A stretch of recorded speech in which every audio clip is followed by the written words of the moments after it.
말씀에 본문에 나오는 여러 표현들이 있어요. 제목은 낮추신 예수님인데요. 본문에 나오는 단어는 큰 자가 나옵니다. 또 높이는 자가 나오고요. 그리고 낮추는 자가 나옵니다. 큰 자, 높이는 자, 낮추는 자. 마태복음에서 우리가 이 비슷한 말씀들을 몇 번 접했어요. 일단 좀 가까이에는 마태복음 20장에 있습니다. 이게 무슨 스토리냐면요. 예수님 앞에 청탁 들어온 사건이에요. 자기 아들들 둘 데리고 와가지고 예수님 인척이기도 한데 하나는 주의 우편에 하나는 좌편에 앉혀주셔서 막 이렇게 하니까 뭐 누구든지 어쩌고 저쩌고 예수님께서 말씀하셨는데 제자들이 그 얘기를 듣고 막 분개합니다. 왜 분개해요? 사실은 지가 앉고 싶으니까. 굉장히 화가 났어요. 그때 예수님께서 세상에는 위에 앉아서 권세를 부리는 사람이 있지만 세상에는 큰 자, 높은 자라고 하는 사람들이 위에서 권세를 부리고 있지만 마태복음 20장 26절에 너희가 크고자 하면 섬겨야 한다. 크고자 하면 섬겨야 한다. 이런 말씀을 해주셨습니다. 또 마태복음 18장 4절에서 어린아이를 예수님께 데려오니까 예수님 앞에서 또 제자들이 또 하고 있을 때 예수님께서 뭐라고 하셨냐면 누구든지 이 어린아이와 같이 자기를 낮추는 사람이 천국에서 큰 자다. 이렇게 설명을 해주셨습니다. 그리고는 오늘 본문에서 이것을 이제 집대성한 말씀을 해주시는 거예요. 너희 중에 큰 자는 너희를 섬기는 자가 되어야 한다. 되어야 하리라고 말씀해 주셨어요. 이때 당시 예수님의 이 말씀을 하고 계실 때 가장 큰 사람이 누군가? 여러 생각을 할 수 있지만 지금 이 예수님의 문맥상에서 가장 큰 사람들은 누구냐면 바리새인 서기관들이라고 할 수 있어요. 모세의 자리에 앉을 수도 있는 율법을 왜 해석과 적용을 통해서 이렇게 하면 천국 갈 수 있어. 너 잘하고 있네. 이거를 얘기해 줄 수 있는 천국 문을 잡고 있는 사람이라고 할 수 있습니다. 심지어 지금은 우리가 큰 자라고 하면 뭐 여러 가지로 생각할 수 있는데 그때 당시는 이 사람이 제일 큰 사람이에요. 돈 많은 거 필요 없어. 권력 많은 거 필요 없어. 다 필요 없어. 이 사람들이 다 갖고 있는 거예요. 그러니까 사회가 이 종교 사회이기 때문에 종교인들이 거기서 권력도 잡고 그러면서 돈도 갖고 이렇게 하는 게 굉장히 쉬운 사회였습니다. 그래서 서기관들 바리새인들은 그 사회에서 뭐 누구도 부인할 수 없는 그냥 큰 사람이었어요. 그런데 그들에게 예수님께서 뭐라고 하시는가? 큰 사람이니까 섬기는 사람이 되어야 한다. 큰 사람은 섬기는 사람이 되어야 해요. 이거 예수님께서 그냥 콱 못 박아 주신 것입니다. 근데 섬기는 모습이 아닌 것이 우리가 지난주 본 말씀 가운데 나와요. 4절에 보면은 자기는 손가락도 까딱하지 않으면서 무거운 짐을 이거 짐승한테 올릴 때 쓰는 단어예요. 요즘식으로 하면 차에다가 짐 실는 것처럼 사람한테 막 짐을 얹어주는 것입니다. 이거 섬기는 모습이 아닙니다. 자, 그렇다면 지금 2025년에 과연 큰 사람은 누구일까? 뭐 생각 따라서 또 우리가 포커싱 따라서 다르겠지만 그냥 저는 큰 사람이 누군가 하면은 제일 먼저 생각나는 거는 훈련이 잘 된 사람. 그러니까 이 삶의 훈련이 잘 된 사람이 제일 좋아 보이더라고요. 그런데 또 일반적으로는 역시 돈이 많은 사람이 큰 사람으로 보입니다. 돈 많으면 형님입니다. 그리고 권력 잡고 있는 사람이 큰 사람입니다. 또 공부의 세계 가면요, 역시 많이 알고 참 이게 뚫린 사람이 있어요. 학문에서 학문이 깊은 사람은 그 세계에 들어가면 진짜 높아요. 높으신 분이에요. 그런가 하면 엉뚱하게 이 시대에는 외모가 훌륭한 사람도 큰 사람입니다. 우리 한번 옆에 사람 외모를 보시고 그냥 일단 한번 칭찬을 해 주십시오. 자기가 할 수 있는 말로. 칭찬해 주십시오. 이게 평상시에 이런 훈련이 잘 돼 있어야 됩니다. 안 그러고 억지로 하니까 이게 그냥 자연스럽게 표현을 해 주셔야 되는데 또 여러 가지 뭐 장사를 잘한다. 그런 스킬이 있는 분들도 저는 보면은 진짜 와, 참 대단하다. 돈을 사랑함이 일만하게 뿌리라고 했는데 저건 그걸 뛰어넘는다. 그러니까 단순히 돈을 사랑하는 게 아니라 그 스킬이나 이런 게 예술의 경지, 탁월한 거. 또 그런가 하면은 우리는 큰 사람 얘기하면요 바로 비교 들어가요. 한국 사람들은. 그래가지고 꼭 뭐보다 더 뛰어나야 돼. 그래야지 쉬워요. 그래가지고 제일 먼저 나이로 올라가려고 합니다. 그래서 몇 년생이에요? 뭐 그래갖고 내가 형님이네. 뭐 이런 거. 그런데 성경의 가르침은 큰 자라면 섬기는 자가 되어야 한다. 어디서든지 섬기는 자가 되어야 한다. 요거를 우리가 먼저 기억을 해야 됩니다. 큰 자는 섬기는 자가 되어야 한다. 그러면서 12절 말씀 해주십니다. 우리 여기 같이 읽겠습니다. 시작. 누구든지 자기를 높이는 자는 낮아지고 누구든지 자기를 낮추는 자는 높아지리라. 자기를 높이는 자는 낮아진다고 말씀을 하셨어요. 이게 또 바로 예화가 그 전에 나왔습니다. 5절에 보면은 경문, 이게 테필린이라고 그랬죠. 손에 두르는 거, 뭐 머리에 두르는 거, 경문 띠를 넓게 해가지고 사람들 눈에 확 띄게 하는 거예요. 또 옷수를 길게 하는 거. 이거는 나는 이렇게 말씀 잘 지키고 있어.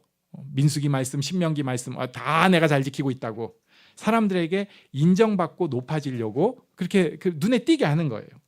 또 6절에 보면 윗자리와 높은 자리에 앉으려고 합니다. 어디 가서 딱 그 자리에 앉으면 사람들이 어쨌든 오늘 제일 누가 높은 사람이야 하면 우리는 좀 이제 시대가 달라졌지만 예전에는 생각해 보면 아까 80년대 얘기 나오니까 딱 그 앞자리 또 의자도 좀 다르게 놓고 이래야지.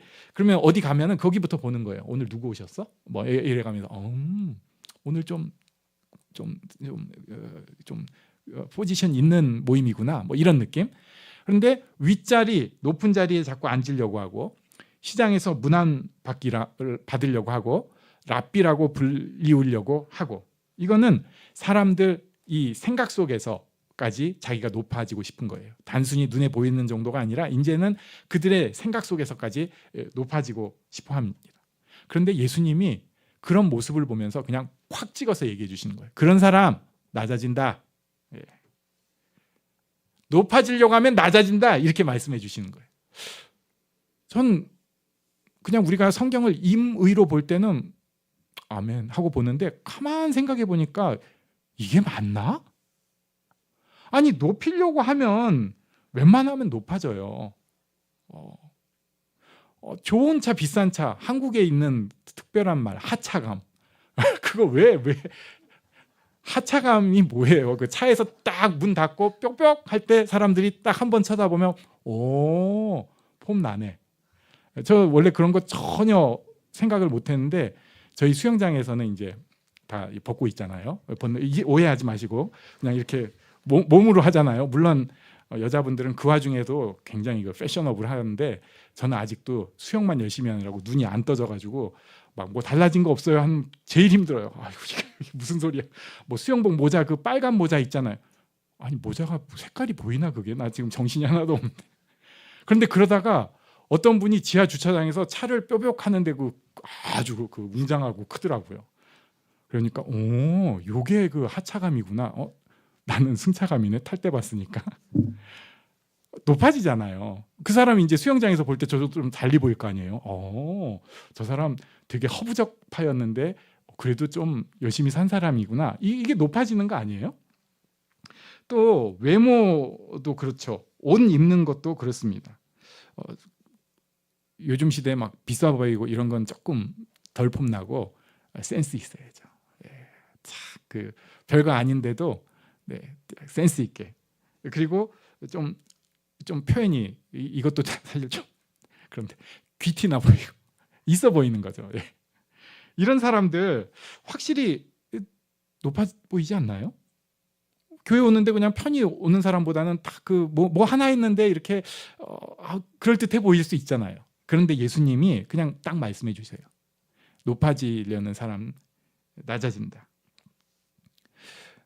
우리는 어떻게든지 높아지려고 하는 그런 마음이 사실 다 있습니다. 그래서 이 국뽕 콘텐츠라는 거 있어요. 그거는 내가 다른 건 몰라도 우리 한국 사람이니까, 한민족이니까, 그러니까 국뽕 콘텐츠에는 또 다 사람들이 쫑긋해요. 그럼 높아지니까 좋은 거예요. 또 어디 산다, 뭐 몇 평을 산다, 월 수입이 얼마다, 어디 가면 알아준다, 어디에서 포지션이 뭐 어쩌다, 이런 걸 가지고 우리를 자꾸 높이려고 해요. 그거 없으면은 그 다음에는 이제 깎아내리려고 합니다. 왜? 내가 높아지려고. 그래가지고 이러쿵 저러쿵 어떻게든 깎아내리려고 해요. 저래서 흠이 있고 저거 못 봐주겠고 저건 아니지. 또 저런 식으로 하면 안 되지. 목사님 자꾸 뭐 예쁘다고 하는데 그거 얼평 아니야. 그거 시대에 뒤떨어진 거야. 안 돼. 막 이래가면서 깎아내리고 싶은 거예요. 자기를 높이려고. 그런데 이 마음들, 사실 이 높아지려고 하는 마음은 마음바구니에 구멍이 나서 자꾸 그러고 있는 겁니다. 우리 마음이 지금 구멍이 뻥 난 거예요. 깨졌어요, 어디가. 그래가지고 허전하니까 자꾸 높이고 싶은 거예요. 근데 문제가 있습니다. 깨진 거에 높이면 그거 어떻게 됩니까? 다시 다 빠져요. 그러니까 많이 채우고 높여놨는데 다시 다 비워집니다. 그리고 나중에는 오히려 더 허전해지는 거예요. 지금은 높아진 것 같아서 좋은데 사실은 누구나 예외 없이 높아진 만큼 낮아지게 돼 있고 높아진 만큼 더 힘들어질 수밖에 없습니다. 자기 생각에는 인생에서 자기를 쭉쭉 높이 올리고 살아서 그때는 그래도 뭔가 된 것 같고 좋은 느낌이었는데 조만간 거기서 쭉 미끄러져 내려올 때가 있습니다. 그러면은 아무것도 없다고 느껴요. 아무도 없다고 느낍니다. 나라는 존재가 사라져 버리는 거예요. 지금은 높아질 수 있지만 낮아지는 거예요. 나를 높이는 순간, 조금만 크게 더 생각해 보면 높이고 높이는 순간 낮아질 일만 남아 있게 되는 것입니다. 그래서 예수님께서 높이는 자 낮아진다 라고 그냥 막 말씀해 주신 거예요. 혹시 아이고 저는 하나도 안 높아져서 이거 뭐예요? 하시는 분이 있으면 지금 예수님 말씀 붙잡고 감사하시기 바랍니다. 별로 안 높아졌으면 떨어질 데가 없어요. 그런데 나도 모르게 좀 높아졌죠? 그러면은 떨어질 일이 많이 남아 있습니다. 조심해야 돼요. 경계해야 됩니다. 예수님은 그러면서 자기를 낮추는 자는 높아진다고 또 명확하게 말씀해 주셨습니다. 이것을 뭐 겸손으로 생각을 하기도 하는데 그것도 뭐 맞죠. 그러나 자기를 낮춘다는 것은 예수님 안에서 자기를 아는 것을 뜻합니다. 무슨 소린가? 예수님 없으면 살 수 없다는 자기 인식을 제대로 갖는 거예요. 우리는 크게 착각을 하는 게 있는데요. 하나님은 내게 은혜를 주시는 분, 예수님께서 내게 은혜를 주시는 분, 그러나 그건 그거고 나는 나대로 열심히 살아야지. 그리고 내가 이만큼 이루어야지 생각을 하는데 그건 분리될 수가 없습니다. 우리는 하나님의 자녀됨이 아니면 출발선이 없는 사람이에요. 하나님께서 나를 자녀 삼아 주셨다. 그래서 내가 아버지라고 부를 수 있다는 게 우리의 가장 굳건하고 확실한 출발선입니다. 우리 옆에 사람에게 한번 고백하겠습니다. 하나님을 아버지라 불러서 좋습니다. 이렇게. 아멘. 그런데 하나님이 붙잡아 주시니까 살아있는 사람이고 은혜가 있으니까 지금까지 살아온 사람인데 그거를 잠깐 착각을 하는 거예요. 내가 그래도 이만큼 이뤘네. 물론 하나님이 이렇게 해주셨네 하지만 내가 그 정도 되는 사람인 줄 알아요.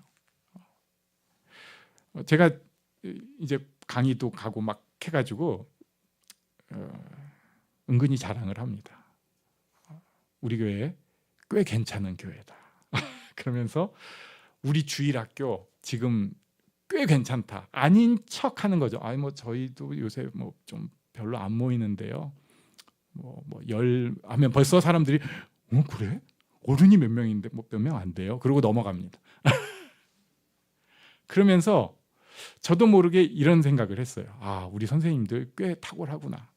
전에 이제 괜히 비행기 타면은 앉아가지고 이렇게 있다가 야, 이거를 프랭카드로 만들어가지고 약간 포장만 하면은 진짜 무슨 주일학교 무슨 특공대 같은 느낌이구나. 각 분야의 전문가의 경력 베테랑에다가 그러면서 또 경력 베테랑 하면은 왠지 60은 넘어야 될 것 같은데 아직도 40대야. 요즘 그런 교사가 어디 있어? 하면서 막 생각을 했는데, 그런데 실체는 사실 우리 별로입니다. 한 명 한 명 붙잡고 기도하면 아이고 힘들게 살고 있구나. 우리 교회가 선교를 이만큼 하고 있다. 찬양팀이 이만큼 잘 해내고 있다. 이것을 위해서 공동체가 이렇게 서로 섬기고 있고 또 재정적으로 헌신하신 분도 있고 몸으로 헌신하신 분도 있고 마음으로 응원하신 분도 있고 뭐 이런 생각을 하면서 그걸 물론 은혜라고 하면서도 이 정도 이루었어. 이만큼 해냈어 라고 하는데 은혜가 없으면 아무것도 아니에요.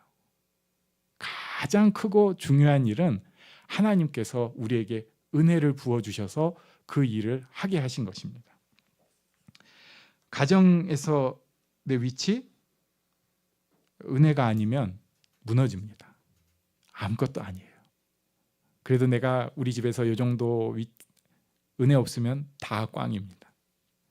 직장에서 사람들과의 관계에서 하나님이 해주셔야지 내 위치, 내 자리도 있고 내가 더불어서 살 수 있는 거예요. 아니면은 아무것도 아니에요.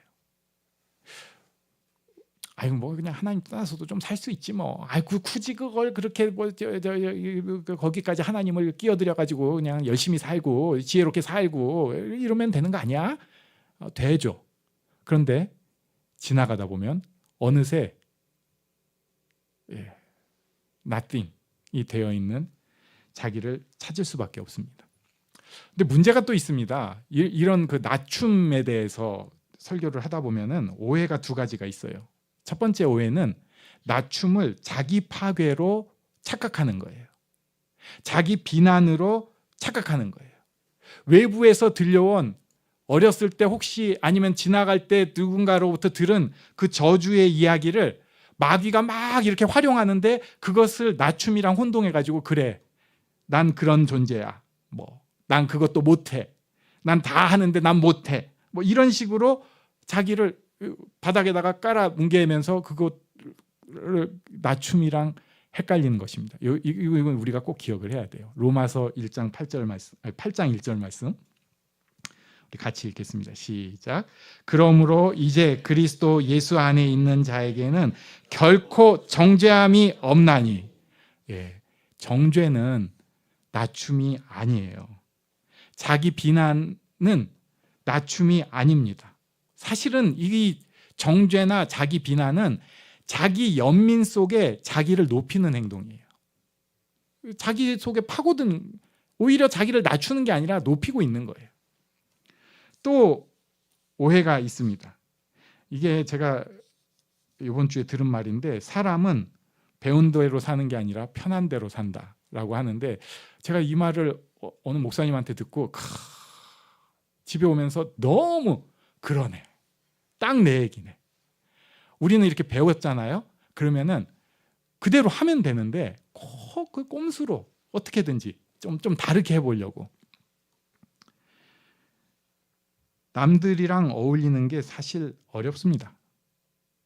누구랑 같이 대면하면서 나를 낮추고 섬기는 자가 되는 것은 힘듭니다. 그러니까 어떻게 해요? 혼자 고립시키는 거예요. 혼자 고립시키는 제일 큰 예가 뭔가 생각해 보니까 크리스마스니까 나한테 내가 주는 선물을 해야지. 이런 소리 하고 있는 거예요. 저 같은 사람이 받는 선물이 없다 보니까 그래 나한테 주는 선물 해가지고 막 열심히 모아가지고 카메라 하나 사가지고 크리스마스 때 딱 나한테 주는 거예요. 굉장히 뿌듯하지 않을까요? 그랬어야 되는데. 설교 준비하면서 제가 사실은 남들이 뭐 카메라 이런 건 아니어도 위해 줬으면 좋겠어요. 사실은 남들이 나를 좀 인정해 줬으면 좋겠어요. 근데 그런 거는 어렵잖아요. 그러니까 그래. 그것도 높아지려. 이게 어려워 안 해. 또 남들하고 뭐 섬기고 이것도 힘들어. 그러니까 속 편하게 나 혼자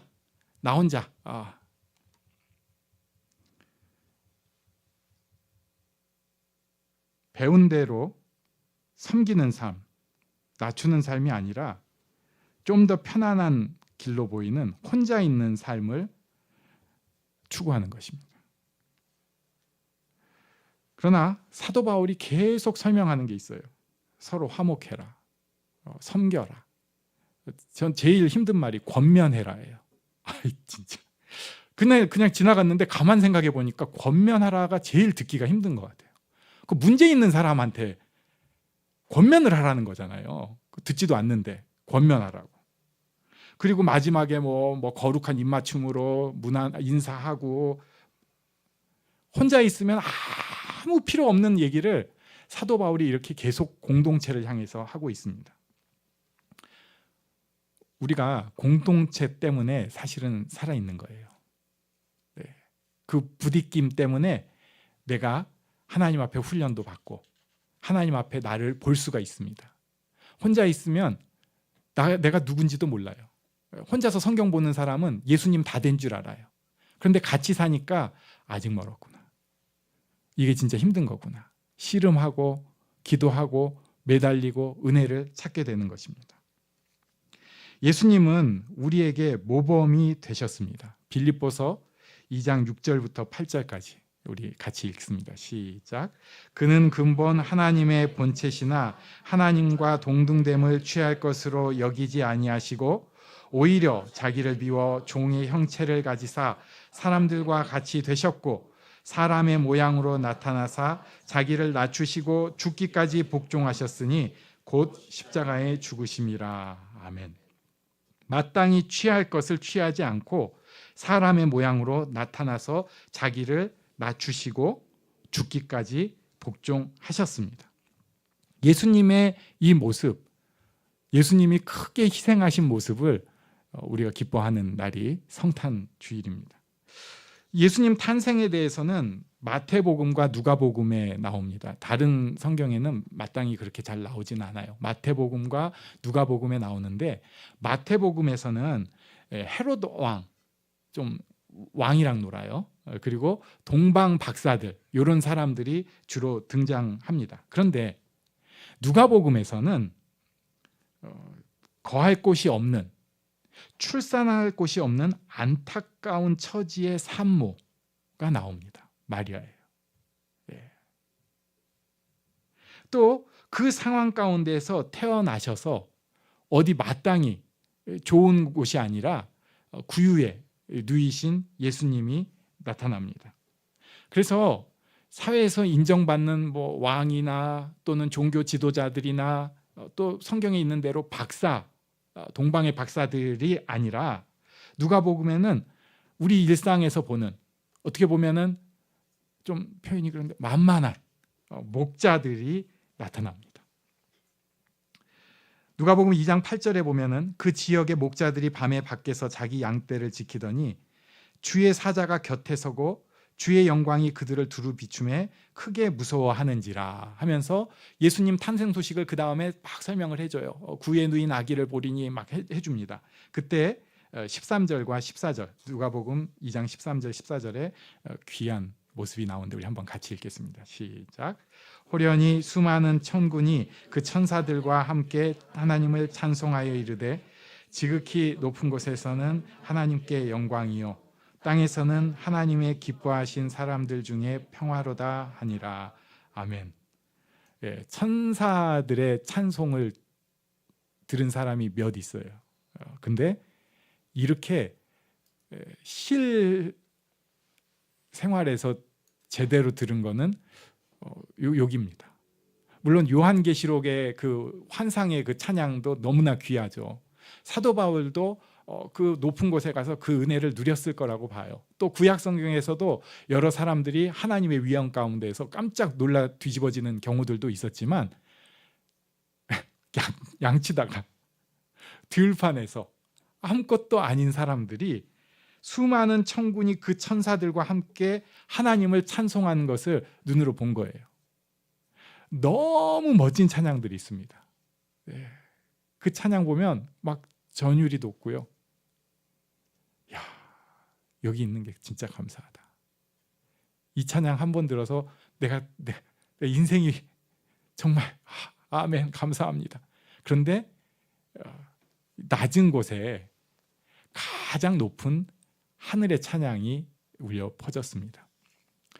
우리 삶이 있어요. 사는 게 만만치 않습니다. 높아지려고 해도 높아지지도 않고 사람들 섬긴다는 것도 참 굉장히 어려운 일이에요. 할수록 어려운 일입니다. 그럼에도 우리가 예수님 붙잡고 하나님 은혜 때문에 삽니다. 다시 한번 제게 은혜를 주십시오. 아니면 제가 살 수가 없습니다. 솔직한 고백과 매달림 속에 하나님을 찾을 때 우리 삶 가운데 이런 하나님의 영광이 드러나기를 바랍니다. 하나님을 향한 이 놀라운 영광의 찬양이 우리 삶 가운데도 비춰지기를 간절히 원합니다.